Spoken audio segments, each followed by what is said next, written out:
horta ay carrada maxaa kaa qaldan gabadh maxaad u socotaa xakarta gabadha ninkeeda ahay maxaa ka galaaday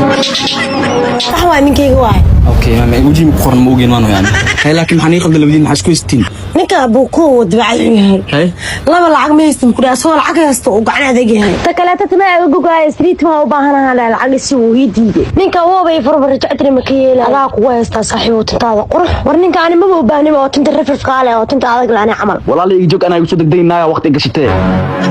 saliidti ma ak sheegno iska xalnas qurux ka dhigasana ku haay saaxiib kaliya tasin ana xataa dhiban waa ahay waatana labadiin buu isticmaal kartiin Finon hair treatment yaa la dhahaa timaha jilaac iyo qurux bay kaaga dhigaysaa xabadana dhaxdini dhiga isla isticmaala ka foq waa sababta hal dalaaq kugu fakatay wax kastina aad ma mushdarta tan ana maamulaya